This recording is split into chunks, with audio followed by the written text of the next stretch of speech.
Safety is the name of the game in this episode of the Landscape Ontario podcast. I'm your host, Karina Sinclair. My goal today is to help everyone return home at the end of their workday safe and sound. So I've brought in Peter Guinane to talk about job site safety. Peter is a co-founder of Oriole Landscaping, an award-winning full-service landscaping company in Toronto, Ontario. With nearly 40 years at the helm, Peter has developed a strong culture of safety at Oriole so that it's top of mind every single day. Right now, we are on the cusp of the 2025 spring rush for landscapers, and so there's no better time to pause and consider the safety culture at your company. Whether you're a business owner, a crew supervisor, or a brand new hire, everyone plays an important role in keeping a workplace safe for yourself and for your crewmates. By taking the time to identify potential hazards, remove hazards, train for proper handling and operation, and enforce the use of personal protective equipment, you can reduce the chances of job site injury or worse. And it's not just a nice thing to do. There are legal requirements and ramifications around safety that you need to know about before getting too far into the season. So stick around for this important and timely interview with Peter Guinane and find out what some of the most common injuries on a landscape job site are and what to do if a Ministry of Labour site inspector comes around. You might even want to share this with some of your crewmates too, because it never hurts to get a refresher on safety. Welcome to the show, Peter. I'm really glad that you're here because I know that you have decades of experience running a crew, many crews, for a very successful landscaping company in Toronto. And I figured that you would have a lot of experience onboarding new crews, new staff members, and ensuring that they have all the safety protocols and knowledge that they need to go into a busy spring season safe and healthy and sound. So thank you for coming on the show today to talk about how you were successful in that and some advice on how to keep a safety culture going in a business. Thanks, Karina. Happy to be here. Happy to share what I've learned. And you did list a lot in that intro. It is a big task, and I do try to do all of it. And I think we're pretty good at getting it all done, but it's a constant work in progress. Absolutely. I mean, there's so much to know, and there's a lot that people need to know that maybe they don't or they're unaware of. So I think we can talk a little bit about some of the regulations and requirements from the law a little bit later. But first, I want to begin with, how did you originally learn about safety best practices? Like, how did you build those skills yourself?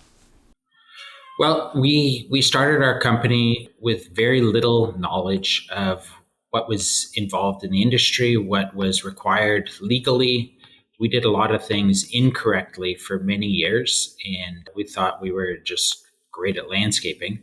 We had, I guess, our first introduction to being better and safer was with the Ministry of Transportation. Landscape Ontario used to have, they still do, but the ones I went to a long time ago, where they had these MTO information sessions, I discovered that a lot of the practices I was doing with my transportation of materials, equipment, how heavily I was loading the vehicles or the trailers, a lot of it was illegal. And we were pretty surprised, and we had to make some changes to how we operated, the types of trucks and trailers we were buying. And that's opened our mind up. And we started a process of learning. And Landscape Ontario, I think, was probably the biggest resource we used. And what were some of the courses or programs in those early days that helped you with the job site safety aspect? WSIB was sponsoring a program where we would get a discount, and they had safety groups. And Landscape Ontario sponsored a safety group. So we went to headquarters in Milton, and everything was in person back then in the late 90s or early 2000s. But the safety group program was to develop safety policies and not just following the the Ministry of Labor Green Book guidelines and construction guidelines, but it is developing your own internal company policies, because the law really just states the minimum requirements on a job site, but how you operate your business is going to be unique and customized for the type of work you do. So you have to have specific policies that address how you work. Those safety groups were great. I think it was a multi-year program that I was in. I don't know if it was a 5-year program or not, or a 4-year program, but every year we would go through another set of policies. And at the end of the program, I think we had to do 5 safety policies each session. So I think at the end of the program, I had 25 safety policies specifically written for my company. And since then, we've been able to use that technique and that format to develop additional safety policies. I had one interesting side story. We were doing a job at Ontario Place. We had to rebuild the shoreline, and it was a government contract, and there were a lot of people involved. Probably more people involved in the administration than the actual installation. But they required a safety policy for working near water, company-specific safety policy. And I had about 6 hours to pull this thing together before I had a site meeting. And I just took everything I'd learned in the safety groups. I copied the format. I came up with a safety plan for working near water that we still use today. And that was a long time ago. That was 10 or 15 years ago. And it's very helpful. And it's good to have, we want to be safe. And it's going through this policy, knowing what the hazards are, knowing how to clearly define the hazards in a process, and training your staff. That takes practice. So I'm glad to have learned all that at Landscape Ontario. All those different policies. Landscape crews have such a wide variety of tasks that they might do. And a maintenance crew does something different than an enhancement crew. And so their safety hazards might require different policies. So that's interesting that you got such a breadth of information from those early safety group sessions. Now, since doing that, how have you continued to establish that culture of safety at your company? And has it evolved over the years? Yeah, there is a formal process for maintaining your safe practices. Because our company had 20 people in it at the time, we were required to form a joint health and safety committee. And the purpose of this safety committee is to meet regularly, to review hazards, to review incidents, to recommend policy changes or training improvements or both. And that process, again, is mandated to include workers. There has to be a worker rep on the Joint Health and Safety Committee. I used to be the management rep. So it would force us to sit down and talk about safety and to review incidents and to try and mitigate risk. And through that process, we have developed new policies or adapted old policies to fit a better way to operate. So that has continued. We're just under 50 employees right now. So we haven't yet flipped to the next level where we have to have a bigger joint health and safety. We have different reporting requirements, but that's ongoing. We have to meet 4 times a year for the Joint Health and Safety Committee. Now it's all employees. I have a manager that meets as a management rep, and we have a worker that gets elected by the staff to represent the workers, and that work continues. And this applies to not just the field workers, but those in the office as well. Like, we can't forget that those who are working in administration or in the back end, that they also have requirements for safety. Yeah, there are some people in the office that never go to the job site, but we have hazards in the yard, for example, outside of our office, adjacent to the office. So they have to be aware of what those hazards are. They can simply avoid the hazards by not going into those spaces, which is also one of our policies. We have a visitor policy for our office to keep visitors safe as well. There's all kinds of layers. And again, through experience, we have learned that some of the officers in the company, so execs, vice president, president, etc., if they're not on the tools, you can demonstrate they're not on the job site, they can be charged the WSAB rate a different rate than the workers who are on the job sites and on the tools. That saved us a lot of money. We got audited by WSAB many, many years ago. And it was nerve-wracking because we had a lot of documentation to provide, but we had everything in order. And the only mistake we had is that we hadn't identified those executives. And the auditor actually said that we're eligible for a credit for the WSAB we paid. We actually got a check from them after the audit. And that's the first time an audit, maybe the last time an audit will ever go so well for anyone. What triggered the audit?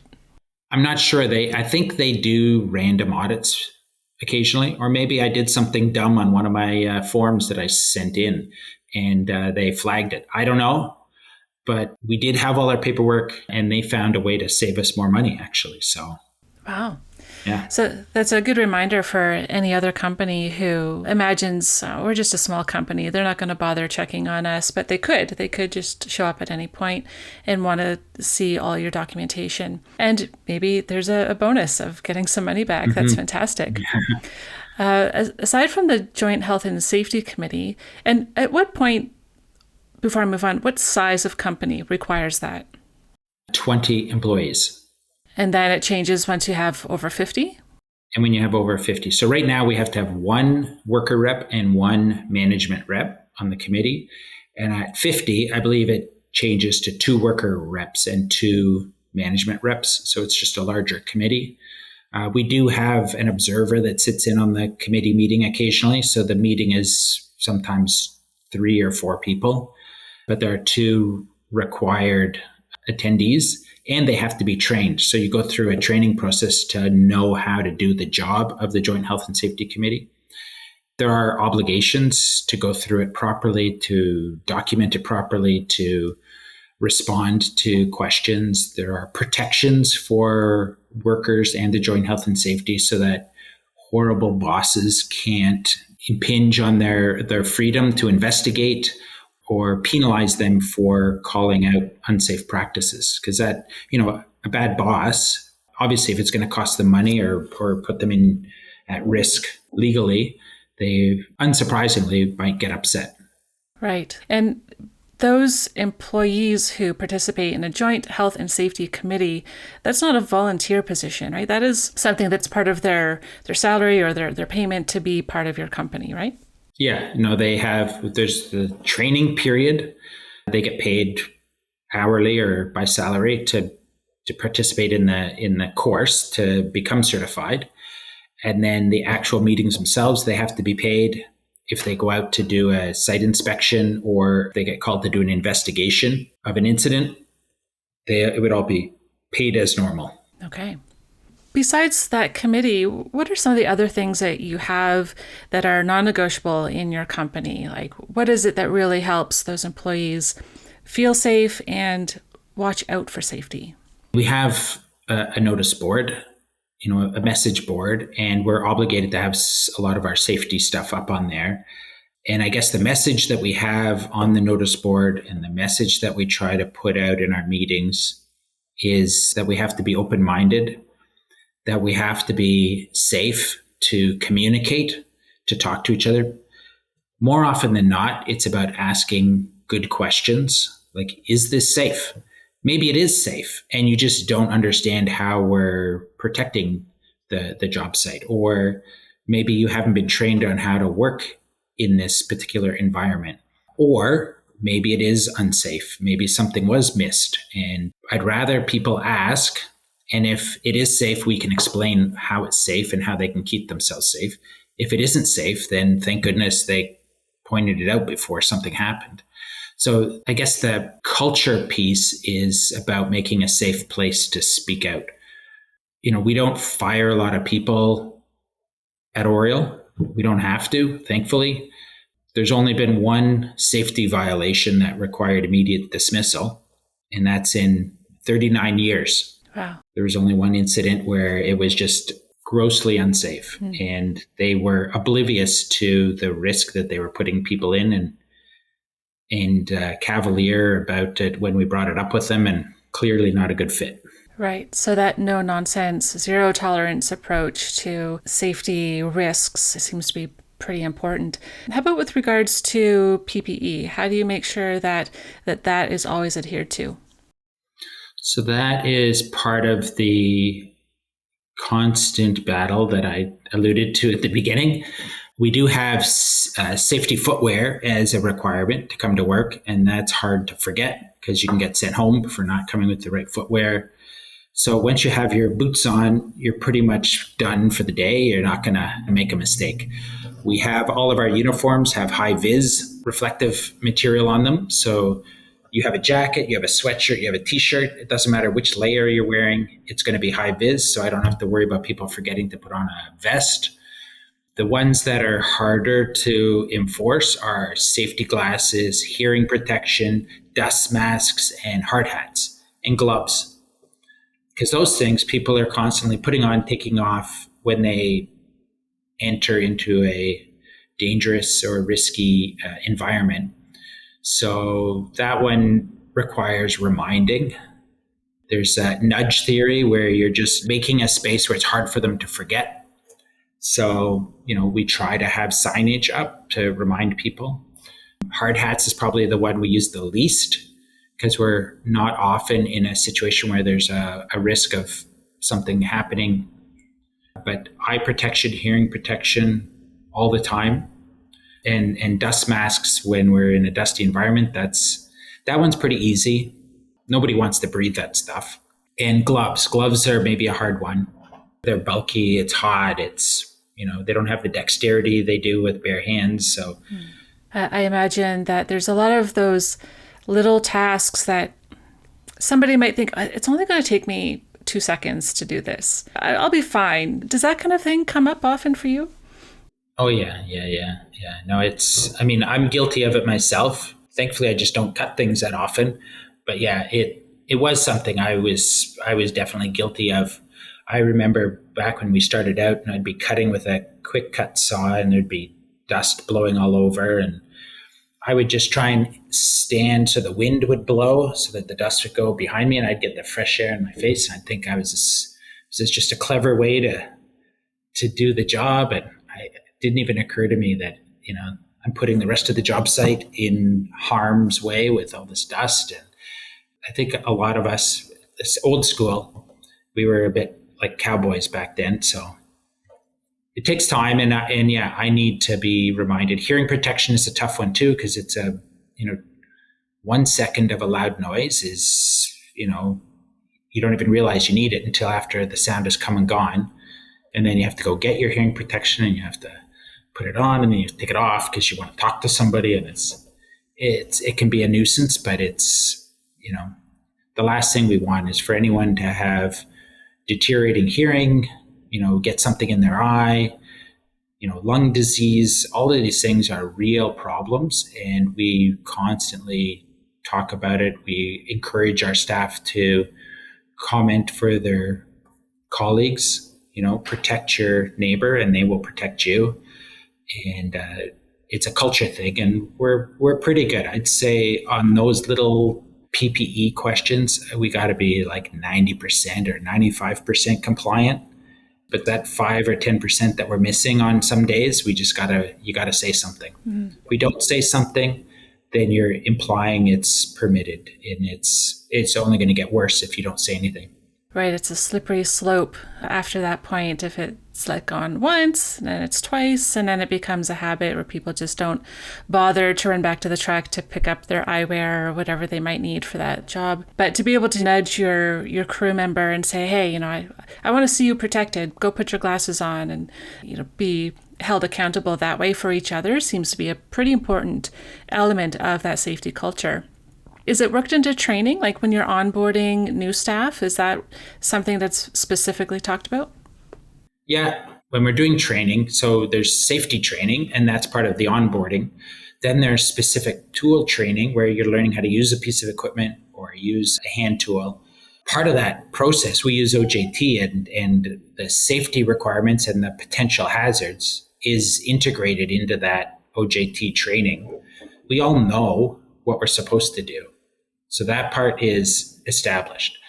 The next thing is do we all know that we're counting on each other to follow through with all of that? the next thing that requires steady reminding. And for those who aren't familiar with OJT, that stands for on-the-job training. Do you find that you get better compliance from experienced staff, those who've been on your crews for many, many years, or from those brand new entering that? And that might be young people, newcomers to Canada, people pivoting, having a second career in landscaping. Who do you think is the more compliant or eager to embrace safety? I would love to say the people who have the experience and know what the real risk is, but it's not, sometimes it's the experienced staff who feel more confident in their skill that, they're not going to make that mistake because they know better. And, I didn't get hurt when I was younger and I used to do it like that. So I'm not going to get anything in my eye for just one quick cut. But obviously the risk is cumulative. It's a very small risk on any of the individual action, but it's just if you're doing it regularly, sooner or later, you're going to fall victim to those odds. Yeah, that's right. So it's good that we give reminders to people at all levels of a company and all levels of experience that this is one thing you don't want to be lackadaisical about. And I hear a kitty in the background. I'm sure the audience does too. What's the name of her cat? That's Tripper. Tripper. Tripper's a good cat, generally. But when I'm home, he likes getting fed. And so I'm pretty sure that's what he's asking. Okay. That sounds like a typical cat thing to do. We touched on some of the things that might be at risk, people getting something in their eye, some hearing damage. What are some other common injuries that might happen on a landscaping worksite? The three most common injuries that we've had, and thankfully it's not that common, but we have obviously back injuries. So people lifting a little too much or moving in an awkward way, or just fatigue from doing a repetitive action. So, trying to create a system or an environment where they require back strength less. We have equipment on every job site to assist with lifting. We have teammates on every site. We don't have anyone working by themselves. You can get a hand when you're trying to lift something so you're not lifting it awkwardly. The other one is twisted ankles. So the job sites that we're on, often we're doing excavation or we're putting something new in, and we're doing a planting job and there's plant holes and there's soft soil and hard soil. We're doing hardscaping, so there's loose bricks or stone lying around, pieces of lumber. The risk of somebody stepping on something awkwardly and rolling their ankle over is actually pretty high. So you have to be aware of where you're stepping. But by the same token, we're often carrying things in our hands and you can't see your feet. You can't necessarily see exactly where your foot lands. So occasionally people will step in an awkward way and roll their ankle over a little bit, and hopefully they catch themselves before it's an injury. But, I'd say at least once a year, somebody has, they go over on their ankle and maybe it's just a light sprain, but it's something we have to constantly try and remind them for. We've also mandated that people on the job site have a boot, not a shoe, like a safety shoe. They have to have a boot with a 6-inch ankle support. It's not going to prevent 100% of the risk, but it will help provide some support. So yeah, if you start to go over, you feel it, you can catch yourself, you can correct and avoid injury. So that's a big one. And the third one is lacerations. So we use box cutters sometimes to remove fiber pots or to cut tags off of stuff, or we're using hand tools. And if you're not wearing gloves, there's a good chance that sooner or later you're going to catch yourself with a tool or one of these box cutters. Thankfully, that's happened a lot less. It was probably 20 years ago. We had 3 lacerations in a month. And it was like, what the heck is happening? And we had just started the JHSC. I think that was probably one of the first JHSC sort of challenges that we had, was how to fix this laceration problem. So it took us a little while to figure it out, but it was mostly training. I mean, we have gloves. We told people to wear gloves, but Again, gloves is still a hard one to get people to wear in the summer when it's hot out.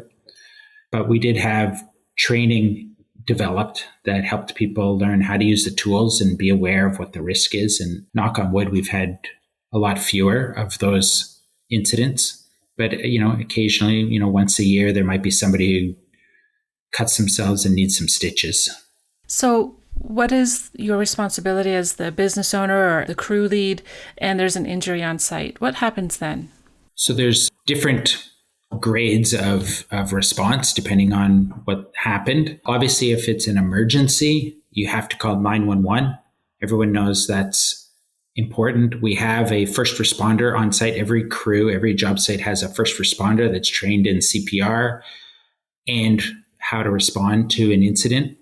So if it's something they can attend to, they can attend to it. But they all know that 911 is, if there's anything that's not treatable on the site or is serious in nature, just call in the professionals. But so assuming that the incident is dealt with properly, either way, we do have to write an incident report, and the supervisor on that job site is responsible for completing that report. It has to be submitted within 24 hours. So if they don't do it at the end of that day, they hand it in the next morning. So we have to have an incident report. If the person required medical attention by a doctor, nurse, or clinic, then we have to complete a Form 7 and submit that to WSIB. If the worker has any lost time, so if they can't come back to work the next day, we have to fill out a Form 7. So either or both of those would trigger a Form 7. If a worker gets injured and they go home early, I'm required to pay them till the end of the day. So I'm responsible for paying the rest of that day's wages. If they go home at 11 o'clock or 1 o'clock or at 8 a.m., I have to pay for the rest of that full day. And the lost time injury doesn't count until the following day if they miss the following day. So all of those things come down to sort of the different levels of response, and hopefully there isn't lost time. We might have one lost time injury per year where somebody misses a day's work here or there. Very low injury rate. But that requires a lot of effort. We have a modified duties policy in our company. So if somebody, let's say they roll their ankle and their ankle is sore, they go home early, they may or may not go see a doctor if it's really mild. If they see a doctor, I fill out Form 7. If they don't, I don't have to, as long as they come to work the next day. If they've rolled their ankle and they want to come to work the next day, I would be required to provide modified duties. And if it's something that they can do with the rolled ankle, if I have modified duties available for them, I could keep them employed and I avoid having a lost time injury, which is good for my WSIB record. And the better my record is with the lower incidence of injury, the better my rating is. And then I get a rebate from WSIB if I have a better score on my injury incidence. So not only is making safety a priority good for the people working for you, because that's just what good humans do for each other, but it's good for business because you're not missing out on that lost time. You're not delaying your projects. You're benefiting from better insurance rates. And all those things just add up to that's worth the money putting into the training systems to make sure that those injuries don't happen. Yeah. So the dollars and cents, that calculation could be positive, but that wouldn't even be all of it. And the biggest benefit financially might be a financial benefit you don't see. And that is the well-being of the rest of your staff. If your staff see that you care for them, if your staff see that you are trying to keep them safe so that they go home at the end of every day, so they can have a lifelong career. If your staff get that sense that it's a safe place to work, you will get more engaged staff. You'll get staff that's more likely to come back year after year, willing to commit to making a career of this because they see a future in it. The soft value in that benefit probably outweighs the actual dollars and cents I get from WSIB. And some of those injuries could be so life-changing that it could halt somebody's career path in landscaping.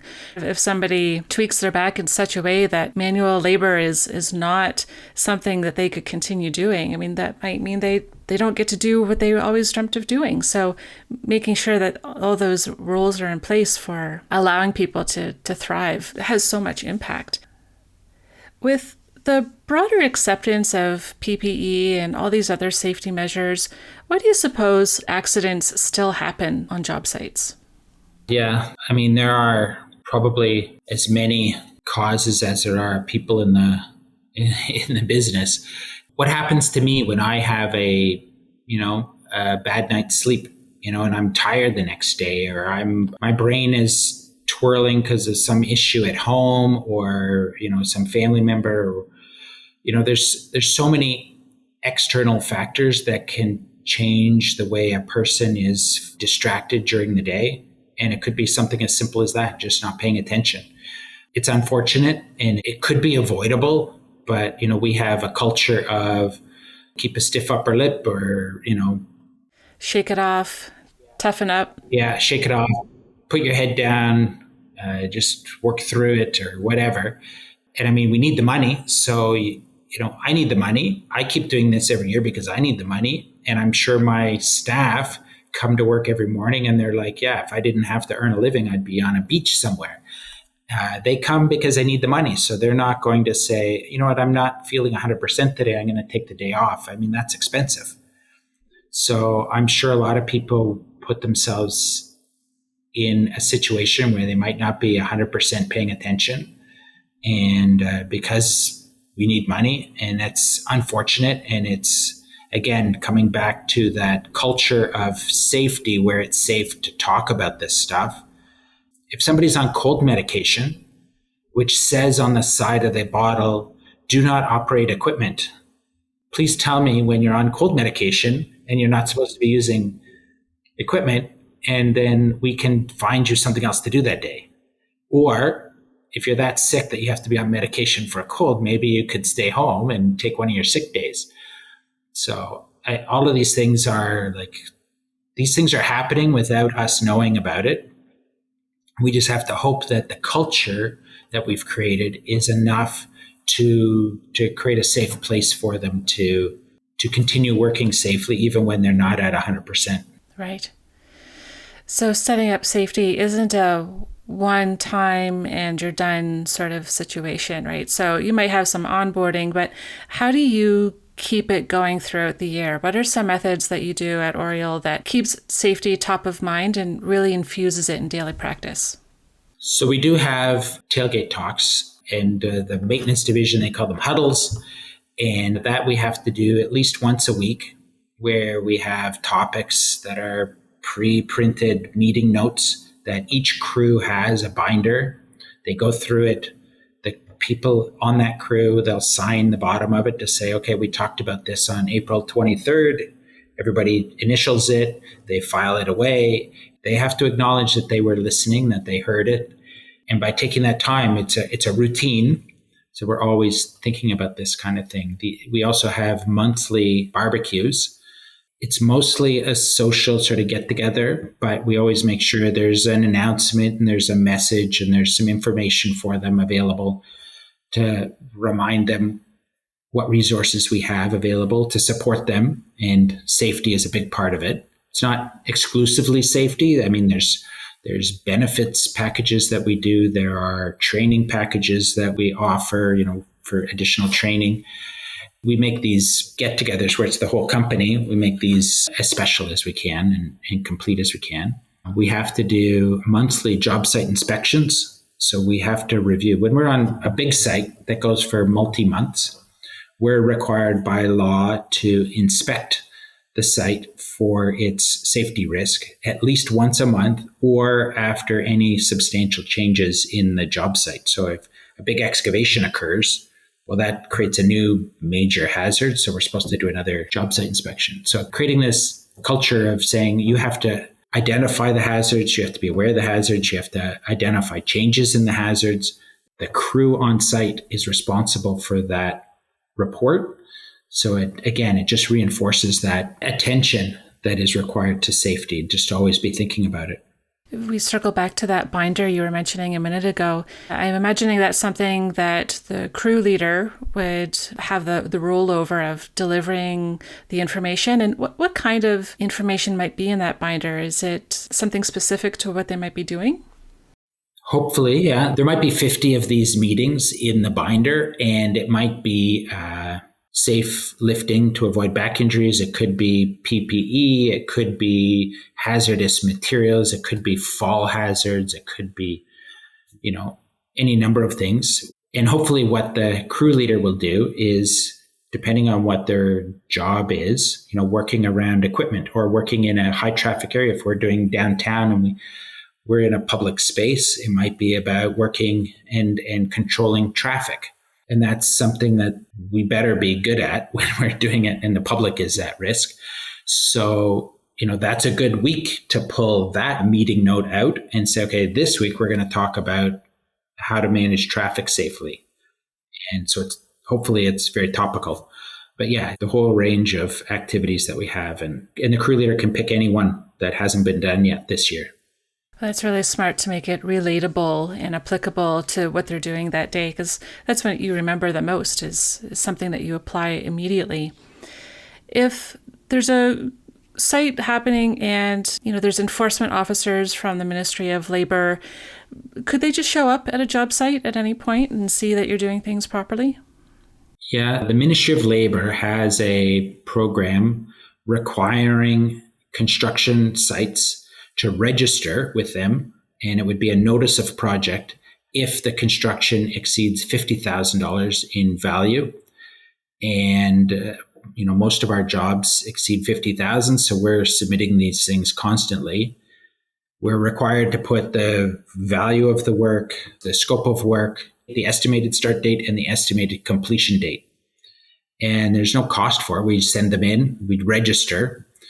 Inspectors working in that area will have a list of all the jobs that are registered. They'll probably spend most of the time worrying about the big job sites, the big condo development where there's people working all over the place and most of them aren't supervised. But occasionally they will stop in on a small residential job or a small commercial job because they happen to be in the area. They might be inspecting a site next door. And so far, in my experience, they have been reasonable in that my staff aren't always 100% compliant. Again, I had a crew, one of these inspectors came by, he was doing some road construction. He did an inspection and then he stopped by our site because he happened to be there. And he insisted that my staff wear hard hats while they're on this landscaping site, even though they technically didn't need it for their work, but they were just adjacent to all this other road construction. And thankfully, my staff had hard hats in the truck. They put their hard hats on. He said, "Thank you very much." He didn't write us up any violations and he went his own way. And my crew was pretty surprised about it, but I guess grateful they didn't get fined or anything. We had one inspector come by our yard because our yard is listed as a site. So he came to our head office and they just walked around our yard and they found some metal racking that had rust on it. And he said that it's no longer certified, like engineered to hold its rated weight.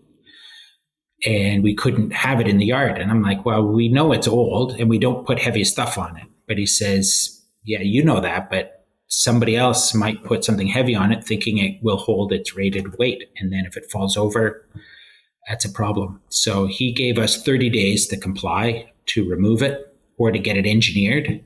And it was much easier to remove it. So he gave us I forget the name, it's an order to comply. And we had to send him pictures. We emailed him a picture of that space with the rack missing. And he was fine. He didn't come back. He just said, fine, I'll close that file and it's done. So it's reasonable with no fine. He didn't berate us. We had a discussion about it and, came to a safe conclusion. Well, and the goal is to not hassle and harass people, but to actually make sure that they're not getting injured. So that's a win. Now that you've been doing this for so many years, What advice would you give to other landscaping companies that are looking to improve their safety culture and making it a priority for everybody on their crews? What advice do you want them to take away? Well, I guess the real push for my company was, listening to other people. Like this podcast you might not learn a lot from it. I gave you a few key insights maybe, but there's so much to learn. And also that Landscape Ontario has these programs that are multi-week or multi-day opportunities to get a lot of information. And really, it's just opening up a door to a world that's enormous. And I don't know if anyone can know everything about safety, but if you know that there is something to know, that's half the battle. And when you approach a situation, to put some safety lens on it and just say what possible things could go wrong or what's a possible risk with this, then it's probably something that you should protect yourself against. And changing the environment is the easiest thing. Avoid the risk. If you don't have the equipment personal protective equipment for hazardous materials, then don't deal with hazardous materials. Like subcontract somebody who has that training. I mean, there's a lot of stuff we don't do still, like confined spaces, that you need a permit to work in confined spaces, for example. I have no interest in doing that, so I'm just not going to do it. I know there's a big risk in that. I don't know the details of it. I just know it's a big risk, and I'm happy to avoid it. Yeah, so definitely that philosophy of identifying and removing that hazard and applying training and then providing and requiring the PPE. That sounds like a good trifecta for addressing most safety hazards on the job site. Yeah, and Landscape Ontario is that was really the hub of all of our learning. And it's a reasonable thing to do, to send your crews and crew members to attend these workshops on, chainsaw safety, getting certified in skid steer operations, working at heights with scissor lifts, whatever it might be. There's all kinds of different courses that people can take to address those specific skills. So thank you so much, Peter, for coming in and sharing your experience and even with the honesty of some of those things where there was a misstep, but you had the opportunity to learn from it and improve and make things better, and just building your awareness for yourself and that culture for your crew to know that they were looked after. I think that must have a pretty big impact on the enthusiasm people would bring, knowing that you want them there safe and sound. So thanks for sharing all that. No, I enjoy sharing it. It's good for me too to talk through all of this, and it's a reminder to myself that the good things that we can do for each other, and I'm happy to share it with as many people as will listen to it. Fantastic. I hope lots of people did listen today and share this with everyone that needs to hear it. If there's one takeaway I hope you get from today's conversation, it's that safety is not a set it and forget it kind of chore. It requires daily diligence and regular review. Everyone on your crew, no matter their position, even if they work in the office, is part of the solution. And your dedication to safety could be the reason someone avoids a hazard and goes home injury-free. Thanks for taking the time to listen to my conversation with Peter Guinane today. And thanks to Peter for sharing the lessons he's learned over the years and the dedication to continuing to improve safety for his employees. If you'd like to learn even more about safety requirements and how they apply to landscape businesses, check out the Healthy Horizons column in the upcoming May 2025 issue of Landscape Trades magazine. Relevant links and a transcription of today's conversation can be found on this episode's page at landscapeontario.com/podcast. And of course, I want to hear your thoughts on this episode. Send me your feedback, send me your ideas for future topics, or send a message to just say hello at podcast@landscapeontario.com. Your input helps me continue to bring valuable conversations and insights to the Landscape Ontario podcast. Thanks again for tuning in, and until next time, stay safe and keep growing.